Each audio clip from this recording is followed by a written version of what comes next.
때문이이다.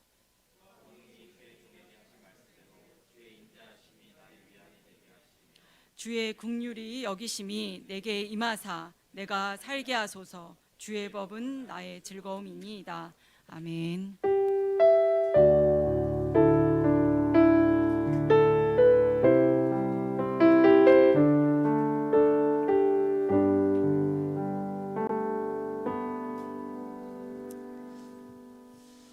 네, 오늘은 저희가 이사야서 묵상하고 있는데 이사야서의 어떤 이스라엘의 모습이나 또 코로나19로 또 다는 아니지만 어려운 교회와 선교지를 좀 생각하면서 그 이사야서의 내용은 하나님이 언약의 하나님이고 회복의 하나님이고 구원의 하나님인데 황폐할 때까지 이제 심판하는 시기가 있고 그것은 교만과 완악함을 제거하는 시기입니다. 그래서 오늘은 이제 겨울나무라는 제목으로 이거는 이제 그 잔느 기용이 영적 성장 깊이 체험하기라는 책에 있는 어떤 부분을 제가 조금 인용한 부분입니다.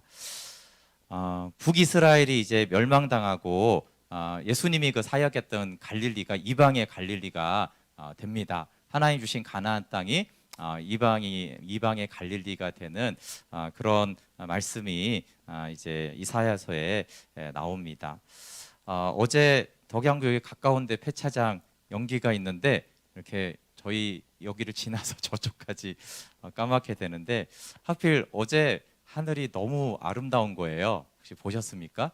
그 바다에 이렇게 푸른과 에메랄드 빛이 있는 것처럼. 그래서 제가 와 하늘이 정말 이쁘다. 그런데 여기 보니까 막 먹구름이 이렇게 올라오는데 참 주님의 영광은 이렇게 아름다운데 우리의 죄가 이렇게 참 많은 거를 가리고 또 이제 밤까지도 이렇게 좀 매연 냄새가 나면서 참 하나님은 아름다운 창조 안에 우리의 어떤 연약함 그게 또 성경의 이야기 같아요. 하나님의 사랑은 청명한데 인간이 낀 그곳에 참 먹구름이 올라오는 거고 그것은 다른 게 아니라 우리의 죄와 완악함이죠. 좀 잘 생각해 보면 우리가 성경에서 어폐가 될 수 있지만 하나님이 제일 미워하는 것은 죄가 아니고 교만함입니다.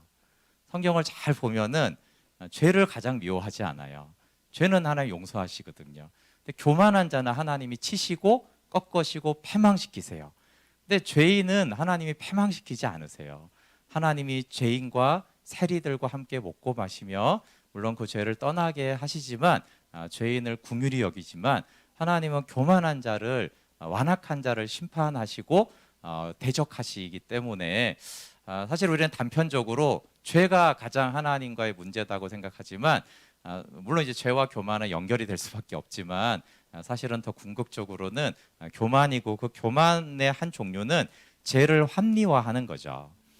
죄가 있을 때 죄를 회개하는 게 있고 그 죄를 합리화하거나 그 죄를 계속 주장하는 것들이 이제 교만이기 때문에 하나님은 교만한 자와 이제 싸우시고 심판하십니다. 그래서 이사야서는 심판한 후에야 내가 아들을 보내서 하늘의 기쁨과 즐거움을 주며 그 영광을 회복시키겠다라고 합니다. 그러면 이제 심판받는 하나님의 백성 또 황폐하게 되는 그때를 이제 겨울 나무라고 이렇게 비유를 할 수가 있어요.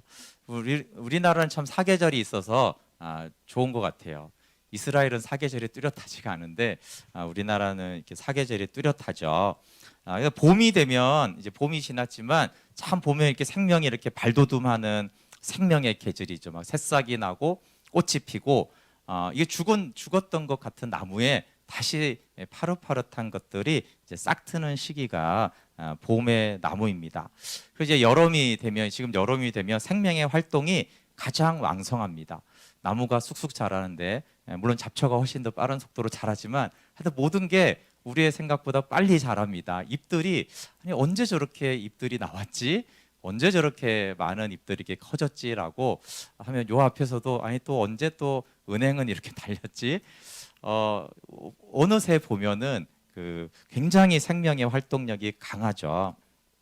그리고 이제 가을이 되면 단풍도 있지만 아주 열매가 풍성하게 열립니다. 우리의 생각보다 너무나 많은 어떤 거는 수백 개가 이렇게 열리는 걸 보면서 아니 이 나무에 한 10개 정도 맺힐 것 같지만 생각 이상으로 열매들이 많이 맺힙니다.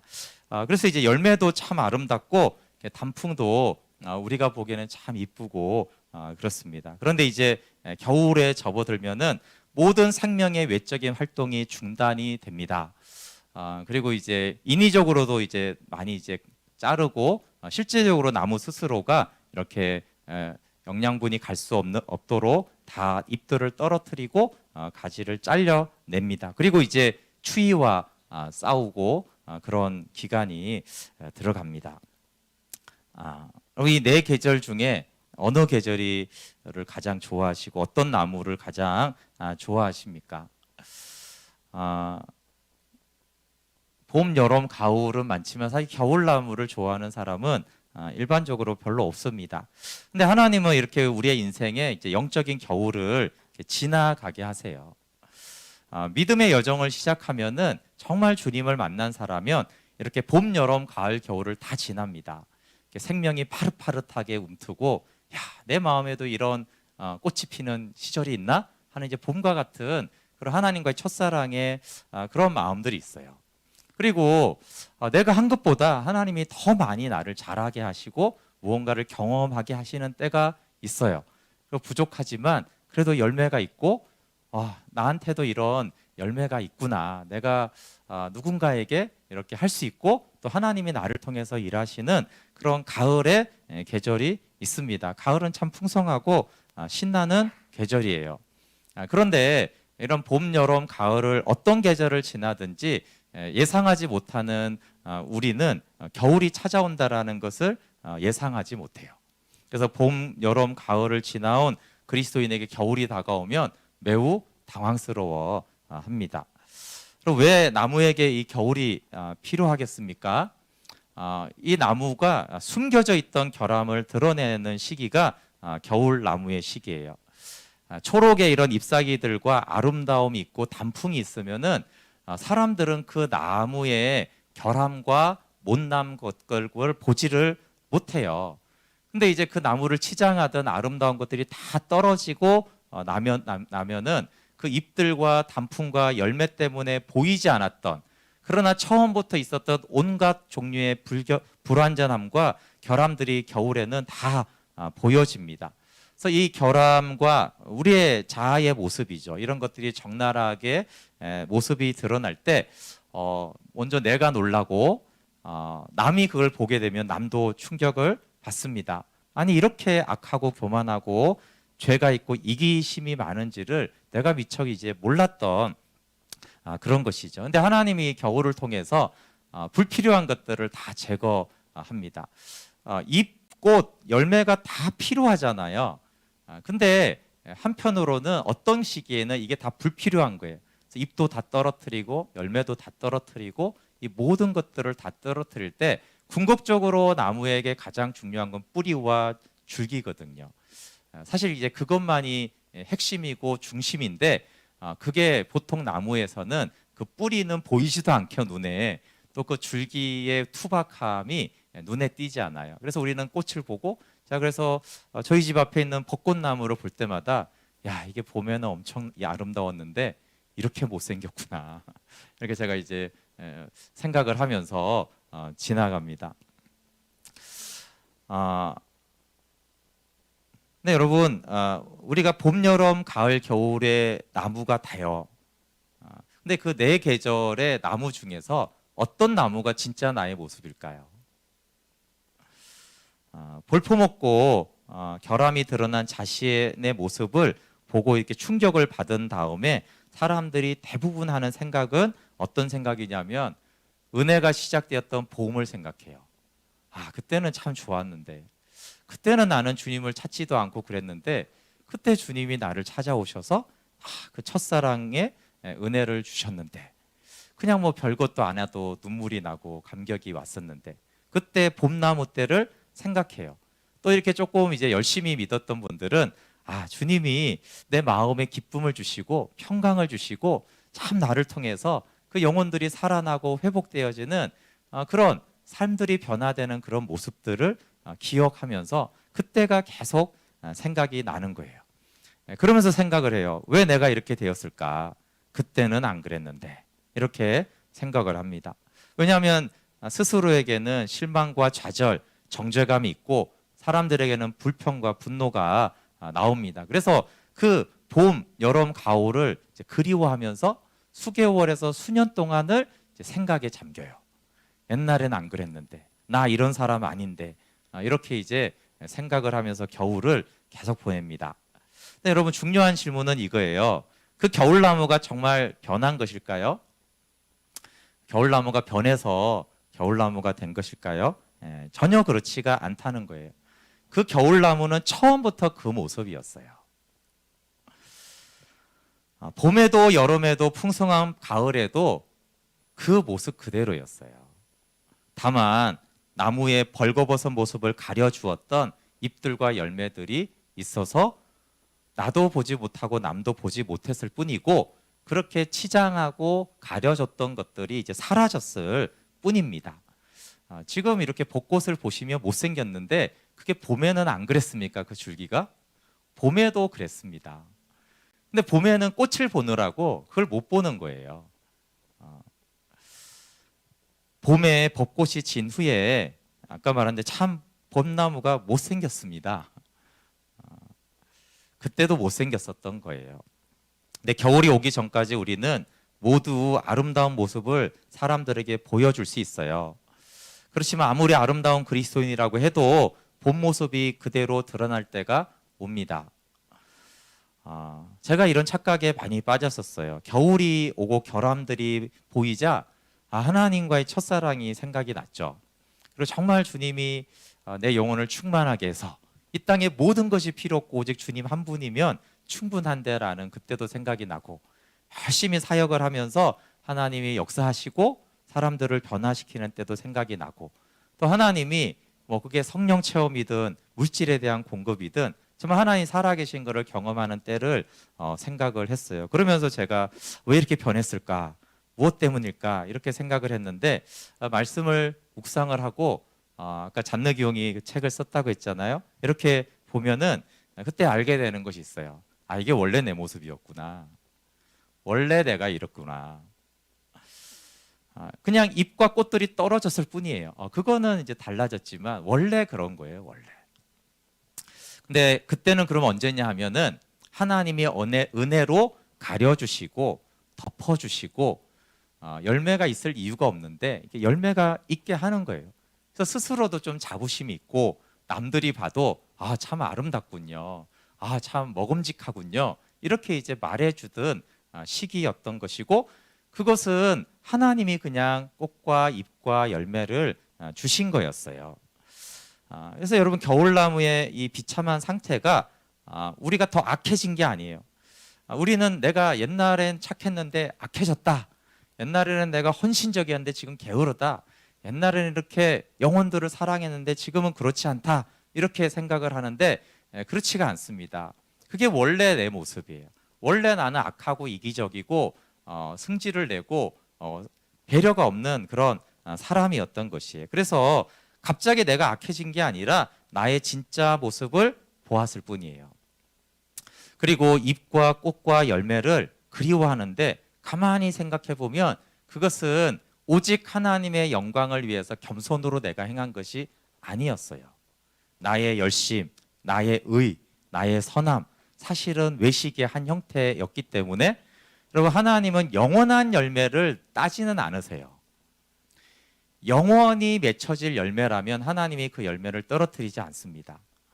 그런데 어차피 주님 나라 가기 전에 떨어져야 할 열매, 어차피 잠깐 사람 앞에서 선했던 꽃들은 하나님이 영원하지 않기 때문에 그 꽃들은 다 떨어뜨리세요. 그 잎들은 떨어뜨리시죠. 그리고 하나님은 영원하신 하나님이기 때문에 우리에게 영원한 열매가 맺기를 원하세요. 단적으로 성령의 열매는 하나님이 안 떨어뜨리십니다. 근데 은혜 받아서 순간적으로 막 친절하잖아요. 그런 친절은 다 떨어뜨리세요. 오직 성령에 의한 친절함, 그 온유함은 하나님이 영원한 열매이기 때문에 그 열매는 떨어뜨리지 않죠.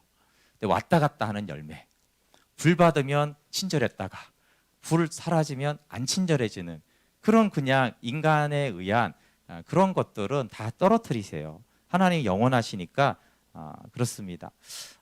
그러면은 이제 주변의 시선이 안 좋잖아요.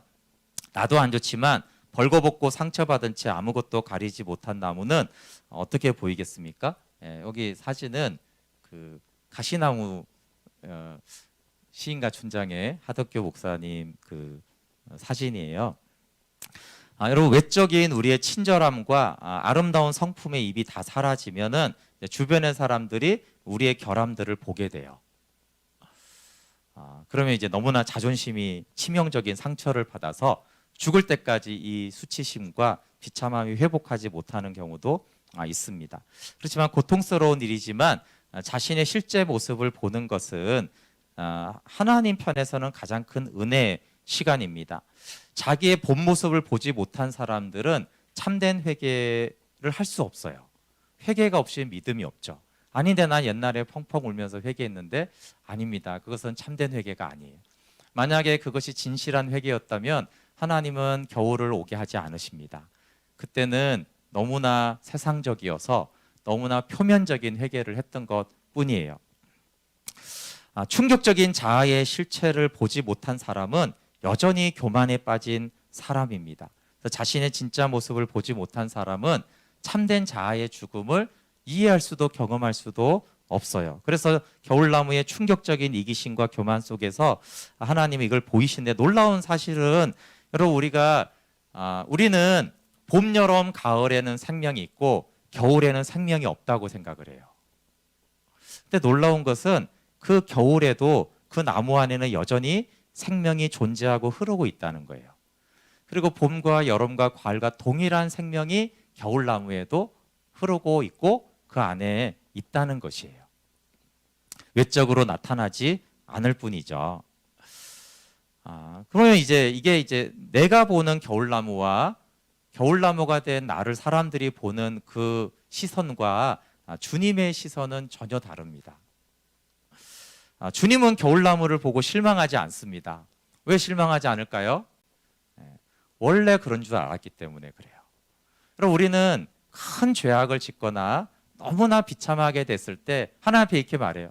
하나님, 제가 이렇게 나쁜 놈이에요. 하나님이 어떻게 말씀하실 것 같아요? 그래, 나도 엄청 놀랐다. 네가 그렇게 나쁜 놈인지. 그렇게 말씀하실 것 같아요? 그렇지 않죠. 하나님은 너 원래 그랬어. 그거 몰랐냐? 그리고 사실 네가 말하는 것보다 넌 더 악하고 나빠. 아직도 네 실체를 모르면서. 하나님, 저 때문에 엄청 실망하셨죠? 그럼 하나님은 아니, 넌 원래 더 나빴는데 지금도 네 죄악된 걸 아직도 모르면서. 그래서 하나님은 실망하지 않죠. 왜냐하면 처음부터 너무나 악하고 마귀 덩어리인 거를 알았던 거예요. 너하고 마귀는 같은 수준인데 너는 아직도 너를 마귀라고 생각해? 네가 마귀 수준으로 악하다고 아직도 생각하니? 그럼 아직도 너는 너를 모르잖아. 뭘 실망을 해? 너는 그냥 존재적인 죄인이었고 마귀와 완전히 짝해서 네가 마귀하고 다를 게 뭐가 있었어? 너는 처음부터 그랬어. 내가 아들을 보낼 때 원래 네가 내 원수였을 때 내가 너에게 아들을 보낸 거야. 그래서 우리는 엄청 실망할 때 하나님은 실망하지 않으세요. 그걸 알면서도 아들을 내어주셨고 그걸 알면서도 십자가의 긍휼을 베풀어 주셨기 때문에 그래요. 그래서 진리는 이렇습니다. 진리는 겨울나무는 우리의 생명을 보존하고 강건하게 만들어주는 과정을 경험하는 중이에요. 쓸데없는 교만의 싹을 다 제거하는 그런 시간이죠. 그래서 겨울의 궁극적인 역할은 나무의 외면을 위축시키는 거예요. 그래서 쪼그라들잖아요, 겨울나무가. 얘가 봄, 여름, 가을에는 훨씬 크게 보였다면 잎들이 이렇게 막 있으니까. 이렇게 쪼그라들었는데 이것은 생명이 쓸데없이 소진되지 않도록 하는 거예요. 나무의 생명이 가장 깊숙한 줄기와 뿌리 부분으로 모여지게 하는 시간입니다. 그래서 겨울나무의 성도는 생명이 가장 깊은 곳으로 파고들어요. 그래서 사실은 겸손해지고 영성이 깊어지는 시간이죠. 봄, 여름, 가을에는 자신을 치장하고 아름답게 하는데 너무나 많은 에너지를 사용했어요. 그동안의 생명은 소진되고 예수님과의 깊은 연합이 대부분 희생을 당합니다. 자기를 아름답게 보이고 사람들에게 좋게 보이고 그렇게 외식을 유지하는 데 에너지를 많이 쓰느라고 정작 하나님 앞에 정직하게 서지 못했는데 이제 겨울나무가 되면 이제 그럴 것도 없거든요. 다 동일하지는 않지만 아가서에 그런 한 부분이 나와요. 이 아가서의 어린 신부는 이 어린 성도가 이제 장성한 신부가 되는 여정이 아가서인데 여기서 이제 시작 부분에 이렇게 돼요. 남의 포도원을 지키느라고 자기의 포도원을 지키지 못했다. 네, 그럼 마스크 써서 불편하니까 제가 읽어드릴게요. 예루살렘 딸들아, 내가 비록 검으나 아름다우니 계달의 장막 같을지라도 솔로몬의 휘장과도 같구나. 내가 햇볕에 쬐어서 그무스름할지라도 흘겨보지 말 것은 내 어머니의 아들들이 나에게 노하여 포도원 지기로 삼았음이라. 나의 포도원을 내가 지키지 못하였구나. 내가 비록 검으나 아름다워요. 검죠. 계달의 장막, 굉장히 거친 그런 가죽, 그렇게 보이지만 하나님 보시기는 아름답다 이런 말인데, 왜 검어졌냐 하면은 내 어머니의 아들들이 다른 사람들이 나에게 노하여서 포도원 지기로 삼았어요. 그래서 내가 남의 포도원을 열심히 지키고 남의 포도원을 열심히 돌보다가 내 마음의 포도원을 지키지 못했어요. 그래서 내 마음의 포도원이 허물어지고 여기 여우가 다니고 여기 열매가 없어졌어요. 그래서 겨울은 외적인 것에 치중하는 성도에게 반드시 있어야 할 계절입니다. 외적으로 치장하는 일을 내려놓고 내면 깊은 갈망을 쫓아가는 겨울나무가 사람들이 보기는 매우 흉하고 스스로에게는 실망스럽지만 주님이 보시기에는 아름다워요. 그래서 내가 비록 검으나 아름답다. 역설이죠. 검다라는 것은 아름답지 않은데 아름답다 이런 표현이에요. 네, 그러니까 제가 앞부분에서 겨울나무를 좋아하는 분이 있는지를 물어봤어요. 근데 여러분 하나님은 겨울나무를 좋아하십니다. 그리고 하나님을 정말로 아는 사람들은 겨울나무를 좋아했어요. 여기 예수 그리스도의 깊이 체험하기에 겨울나무 내용이 나옵니다. 잡는 기용은 이제 17세기 아주 깊은 영성가죠. 근데 겨울나무를 주목하고 겨울나무를 좋아했어요. 자신의 겨울의 시기를 그는 기뻐했어요. 그래서 정말 예수님과의 연합 때는 우리가 좀 상상할 수 없는 주님과의 연합과 하늘의 영광을 그녀가 맛보았죠. 어떤 고난이 와도 주님으로 기뻐하고 이해할 수 없는 역경 속에서도 낙심하지 않았던 삶을 살았습니다. 네, 그리고 제가 이제 종종 말하는 허원조 선교사님이 이분이 또 잔느기용을 좋아했어요. 네, 같은 영성을 가지고 있으니까 그렇죠. 허원조 선교사님이 가장 많이 하는 말은 그거였어요. 소천하기 전에 내 악과 교만이 드러나는 겨울나무가 되는 것을 나는 기뻐하고 감사한다. 나하고 여러분의 차이는 다른 게 없다. 뭐 악하고 교만하고 성질 나쁘고 다 똑같은데 나는 나의 악과 연약함과 교만이 드러나면 나는 기쁜데 여러분은 낙심하죠. 맞는 말이죠. 저는 저의 악과 교만이 드러나면 낙심이 돼요. 근데 허원석 선사는 기뻐했어요. 나의 추함과 나의 비참함이 나타날 때 하나님 너무 감사해요 이러면서 기뻐했어요. 겨울나무가 된 것의 비밀을 아는 것이죠. 겨울은 자아를 포기하는 시간입니다. 여러분 외적인 아름다움이 다 떨어지면은 자신의 비참한 모습에 너무 실망하고 심각하면 충격을 받아요. 근데 여기서 놀라운 것은 나는 나에게 실망했다는 것은 아이러니하지만 내가 나를 싫어하게 됐다는 거예요. 그러면 우리는 본능적으로 하나님도 나를 싫어할 거라고 생각하는데 놀랍게도 하나님은 우리를 변함없이 사랑하세요. 두 가지 예측이 빗나가는데 내가 이렇게 못난 사람인가에 대한 예측이 빗나가서 우리가 그렇게 못난 사람이에요. 두 번째는 내가 정말 실망스러우면 하나님이 나를 향한 사랑이 바뀔 거라고 생각하는데 하나님의 사랑이 변함이 없어요. 여러분 그때서야 우리는 자아에 대한 멸시와 절대적인 포기에 이를 수가 있어요. 풍성한 잎사귀가 있고 열매가 있는 동안에도 우리는 성경을 묵상하고 설교를 들으면서 이 옛사람과 자아에 대한 계시를 알 수 있어요. 아, 내가 존재적으로 죄인이구나. 참 인간은 죄인이구나. 이거를 볼 수 있어요. 그렇지만 깨닫고 볼 수는 있지만 자아를 멸시하거나 자아를 포기하는 일은 일어나지 않아요. 아름다운 꽃과 열매가 있는 이상 자아에 대한 포기는 일어나지 않아요. 지식으로 깨달음만 있을 뿐이지 정말 예수님과 십자가에 못 박히는 일은 꽃과 열매가 있는 이상 일어나지가 않습니다. 그래서 사람들이 많이 깨달을 뿐이지 정말 십자가에 못 박히지는 않아요. 그래서 하나님은 사랑으로 겨울을 허락하는 것입니다. 자아와 내적인 결함을 드러내시고 그 결함들을 치유하는 것이죠. 제가 옛날에는 이런 호세아 6장 1절 말씀을 참 이해하지 못했어요. 오라 우리가 여호와께로 돌아가자. 이 말은 멋있는데 이 뒷말이 여호와께서 우리를 찢으셨으나 도로 낫게 하실 것이요 우리를 치셨으나 싸매어 주실 것임이라. 아니 낫게 하실 걸 왜 찢으세요? 싸매어 주실 걸 왜 치냐고요. 왜 치시고 싸매어 주냐고요. 그럼 근데 이게 선지서의 대부분의 메시지예요. 하나님 우리를 찢으십니다. 뭘 찢으시죠?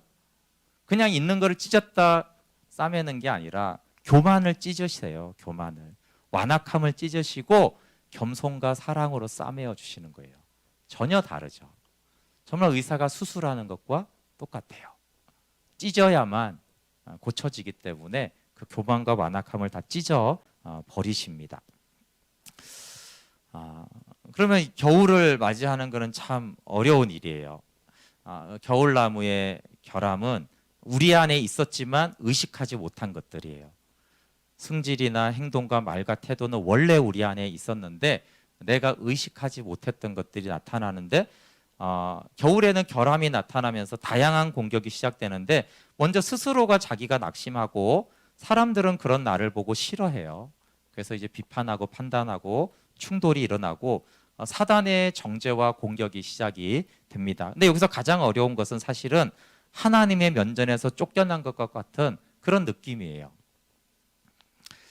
근데 하나님은 이제 십자가로 우리를 이끄시는 것이죠. 그래서 겨울에 우리가 해야 될 것은 여전히 주님을 바라보는 것이에요. 그것이 십자가로 가까이 가는 것입니다. 근데 잘못하는 것들은 유혹과 비참함과 공고함과 자신의 불완전한 모습을 계속 지켜보면서 거기를 주목하는 거예요. 원래 그랬는데 왜 변했을까? 이렇게 쓸데없는 원래 그랬는데 자꾸 원래 안 그랬는데 라고 이렇게 하나님하고 자꾸 씨름하는 것이 쓸데없는 거죠. 물론 이사야 이제 문맥이 중요하지만 여러분 이사야는 심판에 대해서 계속 말하고 있어요. 이스라엘의 겨울이죠. 겨울나무가 된 이스라엘을 계속 얘기하고 있어요. 그때 야곱의 집에 대해서 하나님은 얼굴을 가리십니다. 그때 이사야는 이렇게 말해요. 얼굴을 가리시는 여호와를 나는 기다리며 그를 바라보리라. 네. 얼굴을 나타내시는 하나님을 바라는 건 너무나 즐거운 일이죠. 주님이 얼굴을 가리실 때 그분을 기다리는 것, 그분을 바라보는 것이 믿음의 행위입니다. 겨울은 믿음이 후퇴하는 때이지만 믿음의 진보를 이루는 시간이에요. 혼란과 굴욕과 메마름과 영적인 공격이 있을 때 우리는 이 모든 것을 통해서 비로소 깨닫는 한 가지가 있는데 예수님이 너무나 필요하다. 혹시 유추프라카치아를 보신 분들은 인상적인 대사가 하나 있는데 빅 애니가 필요해 이런 대사가 있어요. 빅 애니가 필요해. 네. 평소에도 필요하다고 생각하지만 정말 어떤 상황이 되면 빅 애니가 필요한 거예요.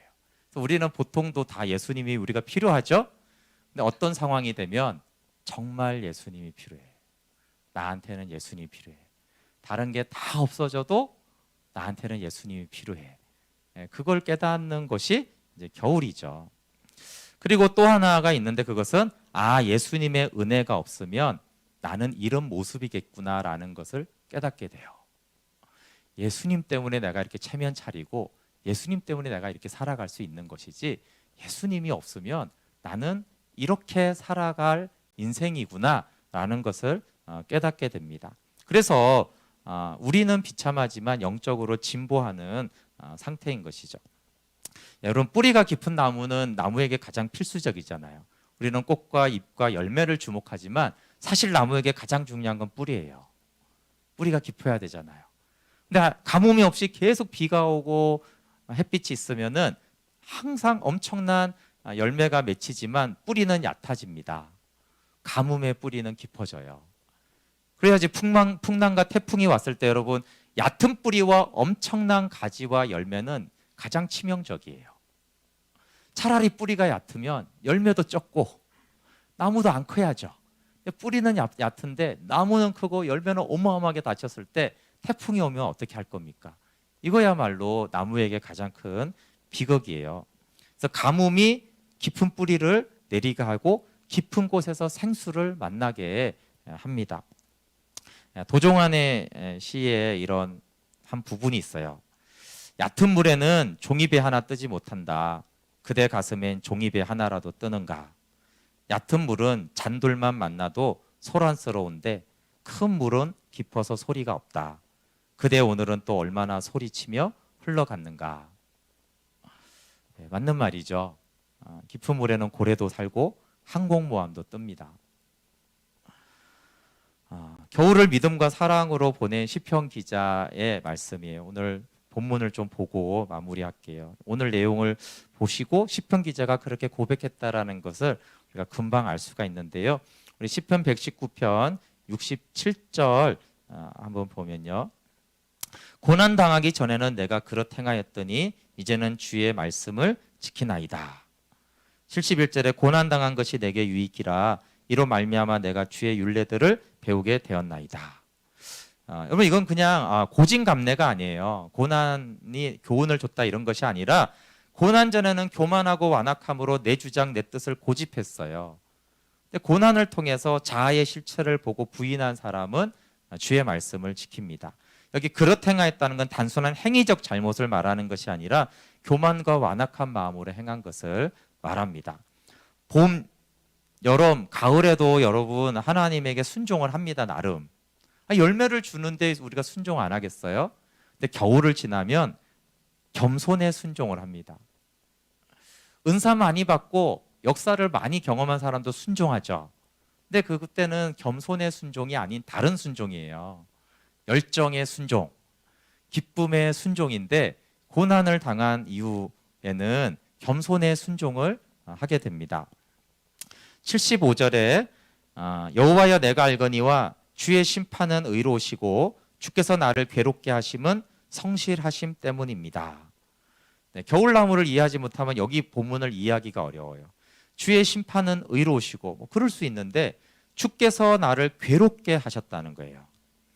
괴롭다라는 안하는 심하게 다루다, 훈련하다는 건데 그럼 주님이 우리를 괴롭히십니다. 이게 동의가 되십니까? 주님은 언제나 좋은 것을 주시고 나를 안 괴롭히십니까? 그럼 아직 겨울이 안 온 거죠. 겨울을 온 사람은 주님이 나를 괴롭히십니다. 근데 주님이 나를 괴롭게 하신 이유는 하나님의 신실하심 때문이라는 거예요. 시편 기자는. 하나님 나를 괴롭히셨습니다. 왜냐하면 주님이 신실하기 때문에 나를 괴롭히셨습니다. 겨울에 자신의 모습을 본 사람은 이 괴롭게 하시면 나를 치셨으나 나를 찢으셨으나 똑같은 말이에요. 그건 주님의 신실한 사랑 때문입니다. 처절하고 충격적인 악한 자아를 본 사람은 주님이 나를 괴롭게 하셔야 되는 이유를 압니다. 자신이 얼마나 교만한지 그리고 하나님이 얼마나 큰 인자와 사랑으로 함께 하신지를 보았기 때문에 나를 괴롭게 하셔서라도 이 악한 자아가 처리된 것이 하나님의 은혜고 신실함인 것이고 그 긴 내용이 욥기서에 있는 거예요. 하나님 욥을 괴롭히셨습니다. 앞부분에 보세요. 하나님 괴롭히십니다. 근데 이상하게 욥은 자신을 괴롭힌 하나님께 깊은 경배와 사랑을 드립니다. 76절, 77절을 보면 구하오니 주의 종에게 하신 말씀대로 주의 인자하심이 나의 위안이 되게 하시며 주의 긍휼히 여기심이 내게 임하사 내가 살게 하소서 주의 법은 나의 즐거움이니이다. 주의 인자하심 없으면 우리가 지옥에 떨어져야 되는데 나의 위안은 주의 인자하심입니다. 이 말씀이 좀 이해가 됩니까? 여러분, 우리는 보통 위안이 뭡니까? 문제 해결 소원 성취죠. 근데 이 시편 기자의 위안은 주님의 인자하심이에요. 그리고 주의 긍휼히 여기심이 내게 임해서 나로 살게 하소서. 어떻게 내가 살아간다고요? 대학 들어가면 돈 벌면 아니에요. 주의 긍휼로 나는 살아가요. 주의 긍휼이 임해서 나 좀 살아가게 해주세요. 그 긍휼로 살아가는 것을 아는 존재죠. 이런 존재이기 때문에 자신을 심하게 다루시고 괴롭게 한 것이 감사한 겁니다. 겨울이 아니고 고난이 아니면 절대 우리는 우리의 죄와 악을 보지 못하기 때문에 그래요. 겸손한 사람은 자신의 모습을 직면합니다. 실상은 우리가 다 흉악한 죄인이지만 자신도 남도 아름답게 보는 것을 즐깁니다. 나의 아름다운 모습을 우리는 계속 보려고 하고 우리는 이제 남도 그렇게 보기를 원해요. 그런데 겸손한 사람은 자신의 죄와 악을 보는 것이 고통스럽지만 감사한 시간인 것을 압니다. 겨울 나무된 자신을 본 사람은 여기 가장 중요한 것은 주의 인자하심과 여러분 긍휼을 아는 거예요. 이게 사실은 가장 중요한 겁니다. 비참한 게 중요한 것도 아니고 겨울나무도 중요한 것이 아니라 겨울나무의 목적은 주님의 인자하심과 긍휼하심을 비로소 그때 알게 되는 거예요. 봄, 여름, 가을에는 사람들은 안다고 생각해요. 하나님 너무 사랑이셔. 나를 너무 사랑해. 아니에요. 겨울을 지난 사람이야 주님이 얼마나 인자하시고 주님이 나에게 어떠한 긍휼을 베푸셨는지를 그때 알게 돼요. 이게 이제 가장 중요한 목적입니다. 주의 인자와 긍휼을 아는 것이 고난을 당한 것의 유익이에요. 고난을 당한 것의 유익은 율법을 지키는 게 아니에요. 성경을 막 읽기 시작하고 그런 게 아니에요. 주님의 인자와 긍휼을 알게 되는 거예요. 오늘 내용은 그 잔느 기용이 좀 이렇게 소개하는 부분을 제가 이렇게 묵상한 것들인데, 이게 기독교에는 이렇게 큰 두 가지 흐름이 있어요.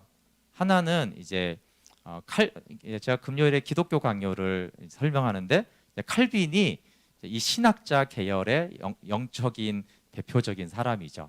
그 뒤에 훌륭한 사람들이 많이 나왔어요. 그러니까 학문적으로 신학적으로 성경에서 우리의 어떤 걸 가르치는 거예요. 그리고 또 한 부류가 있는데 이제 영성가들이에요. 그 사람들은 막 연구하는 사람이 아니라 그냥 주님 기도를 하면서 주님과 이제 연합되는 사람인데 그게 굉장히 좀 종류가 다릅니다. 그 영성 훈련의 방법도 다르고. 그런데 이 모든 사람들의 공통점이 하나가 있습니다. 그것은 인간은 전적으로 타락하고 부패하고 겨울나무와 같은 볼품없는 그런 존재라는 거예요. 그런 우리에게 하나님의 인자와 긍휼이 전적인 은혜가 우리를 덮고 있다라는 이 사실은 어떤 방식으로 주님께 나아가든 동일해요.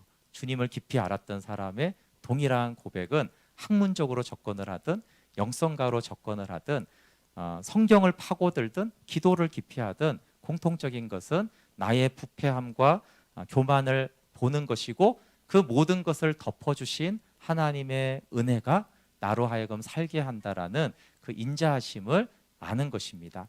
그때 하나님은 우리의 하나님이 되고 우리는 주의 언약 백성이 되어져서 제사장 나라가 되어지고 왕같은 제사장으로서 우리를 살아가게 합니다. 네, 제가 이제 설교 제목을 겨울나무라고 했는데 동일한 제목을 하려면 가시나무예요. 그래서 저희 찬양하고 좀 기도하려고 하는데 가시나무는 많은 가수들이 리메이크를 했죠. 네, 시인과 촌장을 한 하덕규 지금 목사님이 됐습니다. 시인과 촌장 노래를 들으시면 다 가사가 되게 좋아요. 되게 건전한 노래를 불렀는데 그 당시 하덕규 씨가 너무나 공허하고 힘들어서 방황을 심하게 하고 마약도 하고 거의 폐인이 됐어요. 그 폐인이 된 어느 날 이제 죽음밖에 소망이 없고 그럴 때 우연히 십자가를 보고 절대 교회를 안 다니는 사람인데 교회를 들어가서 하나님의 전적인 은혜로 이제 만나 주셨어요.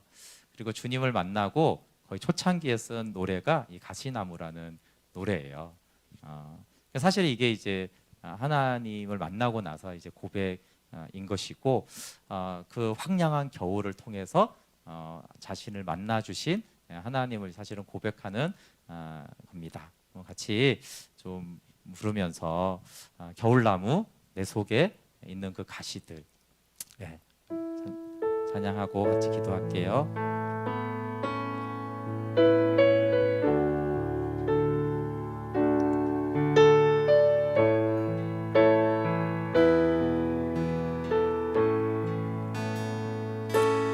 내 속에 내가 너무도 많아 당신의 쉴 곳 없네